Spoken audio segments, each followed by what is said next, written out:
नमस्कार मंडळी, तुमच्या सगळ्यांचं खूप खूप स्वागत आहे आपल्या यूट्यूब चॅनलवर. मी अनुराधा. तर चला करूया सकाळपासून कामांना सुरुवात. सकाळ झाली की रोजचं आयुष्य आपलं काही असं फार मोठं नसतं. घरापुरताच आपलं आयुष्य आणि आपलं घर, आपली मुलं, आपल्या घरातली कामं याच्यातच आपला पूर्ण दिवस जात असतो. घरात कसं करायचं, घरातलं सगळं नीटनेटकं करणं याच्याचकडे सकाळी उठून हे लक्ष असतं आपलं. पण मन लावून सगळी कामं करत असतो. मन लावून केलेली सगळी कामं आणि देवाचं नाव घेऊन सकाळी सकाळी सुरुवात केली ना, तर अगदी छान अशी सकाळ जाते आपली आणि पूर्ण दिवससुद्धा असा समाधानी होऊन जातो. तर चला, आजचा हा आमचा साधा पण मनाला शांती देणारा दिवस पाहून तुम्हालाही कसं वाटतं ते मला नक्की कमेंटमध्ये सांगा. आणि माझी चालली आहे सकाळची कामं आवरून, याचं टिफिन, लंच बॉक्स वगैरे सगळं बनवून झालं. त्याच्यानंतर चहा वगैरे झाला, सगळं झालं, अंघोळ झाली, कपडे वगैरे धुवून झाले. म्हटलं चला फटाफट आता घरातली झाडझूड वगैरे करून घेऊया. झाडझूड वगैरे केली ना म्हणजे कसं मन अगदी प्रसन्न असं होऊन जातं. घर हलकं हलकं वाटायला लागतं आपलं. आणि झाडू, कपडे, हॉल सगळं साफसफाई करत असताना ना, सकाळी उठल्यावर अगदी आधी घर नीटनेटकं केलं ना, तर तेच खूप मनाला अगदी शांत असं वाटतं. बेडरूमची झाडझूड, कपड्यांच्या घड्या करणं, हॉलमध्ये बेड आणि सोफा कवर हे सगळं अगदी व्यवस्थित करून घेतलं. घर स्वच्छ केलं की मन आपोआपच आपलं हलकं होत असतं. म्हणजे कसं बघा ना, सगळ्या वस्तू जागेवर गेल्या की अगदी छान वाटतं. जसं आपण आंघोळ करून निघतो ना, तसंच घराचंही असतं. हे सगळं घराला सुद्धा छान सकाळी असं पद्धतीने अगदी सिंपलच, नवीन काही वस्तू आणून सजवा की काही याची काहीही गरज नसते. जे रोजची कामं आहेत, साधेसुद्धा सामान आहे घरामध्ये, काही का असेना, अगदी त्याला व्यवस्थित जागेवर ठेवा. मग तुमचं घर सारून पोतारणं असो किंवा मग कशाचंही मातीचं असो किंवा सिमेंटचं असं घर, ते अगदी वस्तू जागेवर ठेवल्या ना, नीटनेटक्या जागी व्यवस्थित सरळ करून ठेवल्या आणि पद्धतशीर आपण प्रत्येक गोष्ट तिच्या जागेवर व्यवस्थित लावून ठेवली ना, अरेंज केली की घर अगदी असं छान प्रसन्न असं वाटायला लागतं. आणि हे सगळं काही वेगळं नाही आहे, आपलं रोजचंच काम असतं. पण या छोट्या छोट्या गोष्टींमधून सुद्धा आपल्याला समाधान भेटत असतं आणि घरही आपलं तितकंच छान दिसायला लागतं. तर या पद्धतीने सकाळची सुरुवात होते. आणि आता सोफ्या वगैरे सगळं विस्कटलेलंच असतं. आता मुलं म्हटले म्हणजे लहान असो किंवा मोठे, ते सगळे करतच असतात. आणि सगळे घराच्या बाहेर गेलं की घर आवरायला खूप व्यवस्थित वाटतं. आता पहिले म्हटलं चला सकाळी लवकरच माझी सगळी कामं होऊन जातात. मुलं गेली म्हणजे कसं ना, तर 8-8:30पर्यंत माझी हे आवरनिवर करून धुवून जातं. त्याच्या आधी कपडे वगैरे धुवून घेतले तर अशा पद्धतीने मी कामं करून घेत असते. कोणी नसलं ना, तर म्हणजे घरात कोणी आहे मग त्यांचंही एक्स्ट्रा काम वाढलेलं असतं हे बघूनच मी घरातली कामं हे करत असते. म्हणजे ते टायमिंग बदलत असतो माझा, असं काही नाही आहे. घरात वेगळी काही अजून 2 मेंबर असले की त्यांचं वेगळं काम असतं, मग थोडंसं लेट होतंच आपल्याला. म्हणून आधी हे काम करून घेते आणि त्याच्यानंतरच मग देवपूजेला वगैरे मी सुरुवात करणार आहे. कारण हे काम राहिलं आणि पूजेला आपण सुरुवात केली ना, तर मनामध्ये हे राहतं की आता पूजेला टाईम लागेल, मग आता मी पूजा कधी करणार, कामं कधी होणार हे असतं. तर आता ते कामं करून झालेली आहेत माझी आणि मी किचनमध्ये आलेली आहे. देवपूजा करायला आली. रोजची देवपूजा फार काही मोठी नसते. म्हणजे आपलं मंदिर केवढं आहे, आपल्या घरात देव किती आहेत त्याच्यावर अवलंबून असतं. स्वच्छता, स्वच्छ मन आणि थोडा वेळ देवासाठी एवढंच पुरेसं असतं. मी रोज आधी दिवा वगैरे लावून घेते, मग अगरबत्ती करते, देवांना सगळं म्हणजे कपडा वगैरे चेंज करून घेते, देव काढून घेणार आहे. आणि त्याच्यानंतर देवांना सगळे आंघोळ वगैरे घालून घेणार आहे देवांची. तर एका तांबणात सगळे देव म्हणजे मी ठेवून घेते फक्त. आणि देवांसाठी पाणी वगैरे वेगळं घेऊन आलेली असते मी इथे. आणि देवांची मनापासून अशा पद्धतीने पूजा झाली ना, आणि जेव्हा देवाचा दिवा लागतो घरामध्ये, म्हणजे किचनमध्ये माझा देवारा आहे तुम्हाला माहीतच आहे, तर मन अगदी आणि तो रूमसुद्धा अगदी घरात अशी पॉझिटिव्हिटी पसरून जाते. त्याच्याने अगदी मन प्रसन्न होऊन जातं. आज काय मिळालं आहे, काय कमी आहे, यापेक्षा आपण जे आहे त्यामध्ये धन्यवाद आणि समाधान मानून घेतलं ना, तर एवढंच जरी केलं तरीसुद्धा मन अगदी शांत होऊन जातं. देवपूजा म्हणजे फक्त रीत नाही आहे, ती एक सवय आहे जी दिवसाला सकारात्मकता देते आणि आपला दिवस अगदी छान बनवत असते. तर अशा पद्धतीने मी सकाळची देवपूजेला सुरुवात करते. देवपूजा कशी असावी? रोज सकाळी स्नान करून स्वच्छ कपडे आपण घालावे, प्रसन्न चित्ताने देवांची पूजा करावी, देवाला स्वच्छ करावं, पाण्याने स्नान घालावं, गंध, चंदन, फुलं, हळदी, कुंकू व्हावे, धूप धूप समय ओवाळून घ्यावी, नैवेद्य दाखवावा. रोज आपल्याला नैवेद्य दाखवायला शक्य होत नसेल ना, फक्त दुधाच्या वाटीमध्ये दुधाचा नैवेद्य किंवा मग भात दूध, दही भात अशा पद्धतीने नैवेद्य दाखवला तरीही चालतं. अगदी थोडासा ठेवावा, नुसतं साखर जरी तुम्ही प्रसादात ठेवली ना तरीही चालतं. मी आता सगळे ताटात देव घेतले, पण एक एक देवांवर पाणी टाकून मी छान चोळून त्यांची आंघोळ करून घेत आहे इथे आणि मग देव तिथे ठेवणार आहे. तर अशा पद्धतीने देवांना नैवेद्य वगैरे दाखवून घ्यावा, त्यांची पूजा करावी.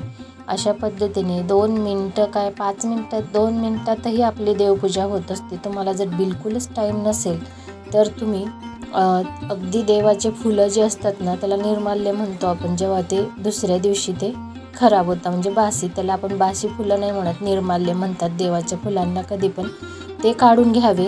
पूजा देवांची आंघोळ वगैरे करणं शक्य नसेल त्यावेळेस देवांचे सगळे फुलं काढून एका साईडला ठेवावे आणि ते चांगले फुलं व्हावी आणि अगदी मनामध्ये आपण हा विचार करायचा की मी देवांची आंघोळ केली आहे, देवांना खूप छान छान फुलं चढवत आहे, देवांची आरती केली आहे. हे सगळं अगदी 1 मिनिटात आपण सगळं हे करू शकतो.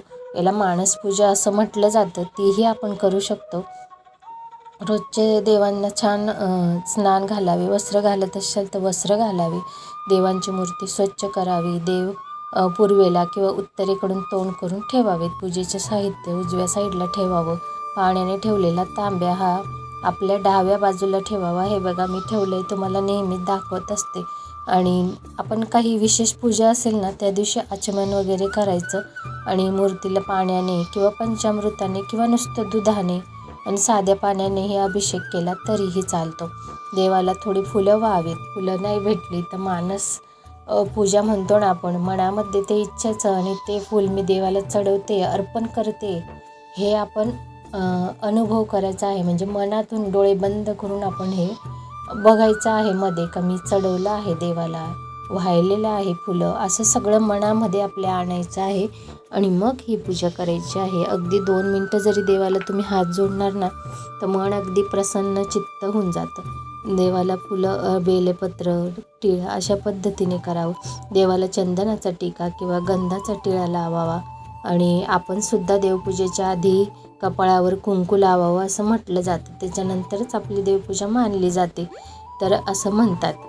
तर मी ऐकत असते. आता पुष्कळ ठिकाणी देवाचं वगैरे सांगतात आणि यूट्यूबवर तर पुष्कळ तुम्हाला माहिती भेटेल याबद्दल, पण मला जे माहीत आहे त्याबद्दल मी तुम्हाला सांगते. मी सुद्धा त्याच्यावरच माहिती ऐकत असते, टी व्हीत ऐकत असते, मगच तुम्हाला सांगते. मी जे करते तेच तुमच्यासोबत मी शेअर करत असते. देवांना छान साखरेचा किंवा मग फळांचा तुम्हाला जे वाटत असेल त्याचा नैवेद्य दाखवा. छान पूजा वगैरे करून घेतलेली आहे मी इथे. त्याच्यानंतर देवांना अक्षता वाहून द्याव्या थोड्याशा आणि कोणत्या देवाला कोणता टीका लावावा ते हे सुद्धा तुम्हाला माहीतच असेल, तर त्याप्रमाणे सुद्धा मी लावत असते टीका. आणि तुम्हाला याच्याबद्दल अजून काही खूप माहिती हवी असेल तर मला नक्की कमेंटमध्ये विचारा, त्याच्यावर मी स्पेशल छान असा व्हिडिओ बनवेल आणि तुम्हाला ती माहिती देण्याचा जरूर प्रयत्न करेल. आणि असेच छान व्हिडिओ, हे बघा आता पूजा करून घेतली छान देवांना. आता इथं फुलं वगैरे चढवून घेणार आहे, दिवा लावून घेतलेला आहे मी इथे. आणि फुलं मी आणतच असते, माझ्याकडे फुलं मी विकत घेऊन येते मार्केटमधून. गावाकडे कसे फुलांची झाडं वगैरे जागा भरपूर असते, आपण लावू शकतो, नाही तर मग विकत आणायची. नाही तर मग मानस पद्धतीने तुम्ही मनापासून देवाला फुलं चढवली आहेत असं मानावं आणि पूजा करावी देवाची. माझंही छोटंसं देवपूजे घर आहे, पण मी ते अगदी छान असं ठेवते. आणि मला पूजा वगैरे आणि सणासुदीचं सगळी मांडणी वगैरे करायला मला आधीपासूनच खूप आवडतं, तर त्या पद्धतीनेच मी करत असते. रोज देवाची आरती वगैरे सुद्धा झाली पाहिजे. आता मी इथे छोट्याशा वाटीमध्ये बघा कसं दूध ठेवते, त्याच्यात साखर टाकली आहे आणि या पद्धतीने मी नैवेद्य दाखवून देते. आता स्वयंपाक झाल्यावर तुम्ही नैवेद्य आठवलं तर दाखवा, नसेल दाखवता येत तर हे दूध आपण ठेवलेलंच असतं, पण दाखवला तर चांगलंच आहे अजूनही. तर या पद्धतीने मी ठेवून देते. त्याच्यानंतर आता छानपैकी देवांची इथे आरती वगैरे करून घेणार आहे. देवाची आपली आरती झाली पाहिजे. सगळ्यात आधी गणपतीची करून घेते आणि त्याच्यानंतर देवीची आरती. अशा पद्धतीने मी 2 आरत्या तरी डेली करतच असते, सकाळी पण आणि संध्याकाळी पण. आणि दीप धूप लावलं ना तर घरातलं म्हणजे अगदी वातावरणच चेंज होऊन जातं. अशा पद्धतीने करायचं. माझा देवारा हा पूर्व साईडला म्हणजे ठेवला आहे. उत्तर दिशेला तोंड आहे त्याचं, पश्चिमेला तोंड आहे. माझं तोंड पूर्वेला होतं. तर अशा पद्धतीचा देवारा मी इथे ठेवलेला आहे. आणि या पद्धतीने मी सकाळची पूजा वगैरे करत असते. तर ज्या देवाला जो गंध लावायचा किंवा प्रत्येक देवाला हळदी कुंकू नसतं चालत, प्रत्येकाचा गंध लावण्याचं वेगळं असतं. तर या पद्धतीने देवपूजा केली ना आणि देवांना बघितलं, मन अगदी शांत आणि प्रसन्न होऊन जातं. आणि हे आपण केलंच गेलं पाहिजे आपल्याकडून, नाही तर त्याचे दोष लागू होतात. ते लागू न व्हावे म्हणून आपण छान मानस पूजाही करावी. पूजा नेहमी शांत आणि पवित्र वातावरणात करावी. देवांना कधीही शिळे फुलं वाहू नये. दिवसातून एकदा तरी आरती नक्की करा आणि देवाला हात नक्की जोडा. बघा तुमचं मन किती प्रसन्न राहतं. ते तुमच्याकडे एकही निगेटिव्हिटी आणि काही अशांतता तुमच्या जीवनात पसरणारच नाही. अशा पद्धतीने जर दीप वगैरे लावून तुम्ही छान अशी पूजा वगैरे केली ना तर अशा पद्धतीचा अनुभव तुम्हाला नक्कीच येईल. तर शांत वातावरण होऊन जातं अशा पद्धतीने. तर ही पूजा वगैरे झाली. काही मंत्र वगैरे स्तोत्र जे नित्यसेवा आहे, स्वामींचा एखादा मंत्र म्हणून घ्यावा. आणि तर तुम्हाला ज्या देवाचा म्हणायचं असेल, गणपती बाप्पांचे मंत्र आहे, देवीचा आहे, तर अशा पद्धतीने मंत्र नित्यसेवा वगैरे थोडीशी मी करून घेते. जास्त करून संध्याकाळीच करते, सकाळी नसतं माझं काही जास्त, कारण भरपूर कामं असतात घरामध्ये. तर आता ते झालं, मग स्वयंपाकाची तयारी करून घेत आहे मी इथे. शेंगदाणे वगैरे भाजून घेत आहे. पलक आलेले आहे कॉलेजमधून. तर यश आज येणार होता लवकर, पण तो आलेला नाही आहे. म्हणून पलक विचारते की यश आला की नाही. मी म्हटलं तो काय आला नाही अजून. तो म्हटला होता की लवकर सुटेल, एक्झाम वगैरे झाली ना त्याची आता, तर मग तो लवकर येणार होता असं सांगितलं होतं त्याने, पण तो काय आला नाही अजून. त्याच्यानंतर मी ते शेंगदाणे वगैरे भाजून घेतलेले आहेत. छान मेथीची भाजी बनवून घेणार आहे. मेथीची भाजी ही बहुतेक प्रकारे खूप वेगवेगळ्या पद्धतीने की बनवली जाते.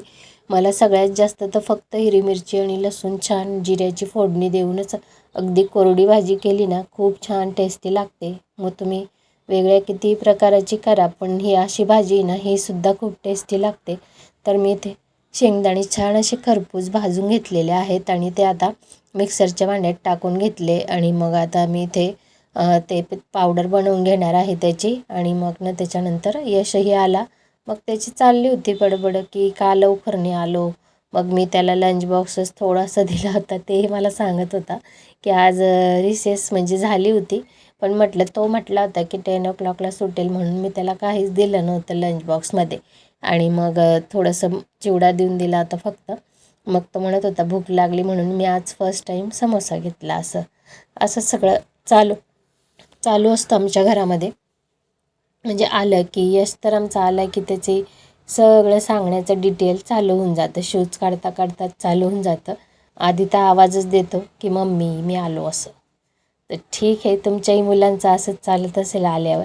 आमच्या घरी चालू आहे बडबड. मी ते स्वयंपाक करते. तरी ते शेंगदाणे घेतले मिक्सरच्या भांड्यात, त्याच्यामध्ये छान बारीक करून घेतले. त्याच्यात हिरव्या मिरच्या आणि लसूण हे मी वाटून घेणार आहे. हिरव्या मिरच्या टाकून छानपैकी अशी भाजी बनवणार आहे. आणि इतकी टेस्टी लागते ना ही सुद्धा, खूप छान लागते. तुम्हीसुद्धा नक्की ट्राय करून बघा. आणि तुम्ही जर चॅनलवर नवीन असाल तर प्लीज चॅनलला लाईक शेअर जरूर करा आणि सबस्क्राईब जरूर करून ठेवा असे छान छान व्हिडिओ बघण्यासाठी. म्हणजे तुम्हाला बेल आयकॉनला क्लिक करा आणि तुम्हाला छानपैकी माझे नवीन व्हिडिओ शॉर्ट काही आलं की तुम्हाला त्याची नोटिफिकेशनही भेटत जाईल. तर अशा पद्धतीने हिरव्या मिरच्या आणि लसूण टाकून घेतला आणि छान वाटून घेतलेलं आहे ते. त्याच्यानंतर तेल करायला कढईमध्ये गरम करायला ठेवलं होतं, ते गरम झालं. त्याच्यात जिरं टाकून घ्यायचं आहे 2-1 चमचे. आणि जे आपण पेस्ट बनवून घेतली ना शेंगदाणे आणि हिरव्या मिरच्या आणि लसूण हे टाकून जी पेस्ट करून घेतलेली आहे, थोडंसं पाणी टाकायचं आणि त्याची पेस्ट करून घ्यायची आहे. तुमची भाजी किती त्या क्वांटिटीनुसार तुम्हाला शेंगदाणे वगैरे घ्यायचे आहे. तर ही पेस्ट तेलामध्ये टाकून घ्यायची आहे चांगली. त्याच्यानंतर मिक्स करून घ्यायचं आणि चांगल्या पद्धतीने हलवून घ्यायचं आहे थोडा वेळ आणि छान अशी परतून घ्यायची आहे तेलामध्ये. त्याला थोडंसं असं तेल सुटतं तोपर्यंत पाणी टाकून छान आपण पेस्ट करून घेतली आहे ना, तर ते पाणी पूर्ण जिरतं आणि छानपैकी अशी पेस्ट होते ना, तोपर्यंत परतून घ्यायचं, चांगलं हलवायचं तिला आणि मिक्स होऊ द्यायचं आहे. ते पाणी पूर्ण आटतं तोपर्यंत छान शेंगदाण्याला तेल येतं वर. तर ते बघा तेल आलेलं आहे वर. त्याच्यानंतर त्याच्यामध्ये मी हळद वगैरे नाही टाकणार आहे, फक्त धना पावडर टाकून घेतली आहे 2 चमचे. तीसुद्धा टाकून मिक्स करून घेतलेलं आहे चांगलं. त्याच्यानंतर जी मेथीची भाजी होती छान निवडून घेतली आणि धुवून ठेवलेली होती मी तिला निवडून साफ करून घेतली होती आणि धुवून घेतली 2-3 पाण्याने आणि ठेवून राखली होती. त्याच्यातलं पूर्ण पाणी निघालेलं आहे आणि ती कढईमध्ये टाकून घेतलेली आहे. शेंगदाण्याची पेस्ट टाकल्यानंतर छान परतल्यावर आपल्याला भाजी टाकून घ्यायची आहे, छान धुतलेली मेथीची भाजी आणि ती मिक्स करून घ्यायची आहे चांगल्या पद्धतीने. छान मिक्स होऊन जाते ती आणि तुम्हाला जर कोरडी हवी असेल तर फक्त याच्यात अगदी म्हणजे थोडंसंच पाणी टाका, म्हणजे थोडी भाजी शिजण्यासाठी. त्याच्यानंतर तिला थोडीशी घट्टपणा येऊ द्यायचा आणि मग तशी छान लागते. पण मी ती थोडीशी अशी लिक्विड पद्धतीची हवी आहे, थोडीशी रस्सा करायचा आहे. तर जे भांड्यात पेस्ट केली होती त्याच्यातही पाणी टाकून घेतलं अर्धा ग्लास आणि ते पाणी टाकून घेतलेलं आहे. मिक्स करून घेते आणि अजून पाणी लागणार आहे आपल्याला, कारण थोडा वेळ त्याला शिजू द्यायचं आहे भाजीला आणि थोडा वेळ उकळू दिली ना छान भाजी आणि शेंगदाण्याचं कूट दोघं एकजीव होता. खूप छान टेस्ट येतो मग त्याला आणि चवही त्याची खूप छान लागते. तर अशा पद्धतीने चविष्ट अशी भाजी होते. साधी सिंपल आहे आणि इतकी टेस्टी लागते ना ही गरमागरम भाजी. छान उकळू देते मी. आता इथे चवीनुसार मीठ टाकून घ्यायचं आहे. याच्यामध्ये दुसरं लाल मिरची वगैरे काहीही टाकायची नाही आहे. इतकी टेस्टी अशी भाजी होते ही. नक्की करून बघा आणि गरमागरम बाजरीच्या भाकरीसोबत, ज्वारीच्या भाकरीसोबत किंवा मग चपातीसोबत छान एन्जॉय करू शकता तुम्ही. इतकी टेस्टी अशी भाजी नक्की ट्राय करा तुमच्या किचनमध्ये आणि तुम्ही खाल्ली असेल तर मला कमेंटमध्ये नक्की सांगा. तर अशा पद्धतीने भाजी तयार झाली आहे. गॅसही बंद केलेला आहे. तर अशा पद्धतीने आजची भाजी बनवून घेतली होती आणि चपाती बनवली होती आणि मस्त एन्जॉय केलेला आहे. मुलांनासुद्धा भाजी खूप आवडली. तर असा साधा दिवस होता आणि छानपैकी घरातली कामं, देवपूजा, घर, जेवण असं चालू असतं सकाळपासून घरामध्ये. तर या पद्धतीचं रुटीन असतं माझं रोजचं, की सकाळी सकाळी भरपूर अशी कामं असतात. तुम्हालाही असं साधं व्लॉग आवडत असतील बघायला तर व्हिडिओला नक्की लाईक करा, कमेंट करा आणि चॅनलला सबस्क्राईब करा आणि असेच छान छान व्हिडिओ बघण्यासाठी बेल आयकॉनलासुद्धा क्लिक करून ठेवा, म्हणजे येणाऱ्या व्हिडिओची छान नोटिफिकेशनही तुम्हाला भेटेल. तर आता जेवणं वगैरे करून घेतो आणि पुन्हा भेटू आपल्या पुढच्या नवीन ब्लॉगमध्ये. तोपर्यंत काळजी घ्या आणि व्यवस्थित राहा आणि सुरक्षित राहा.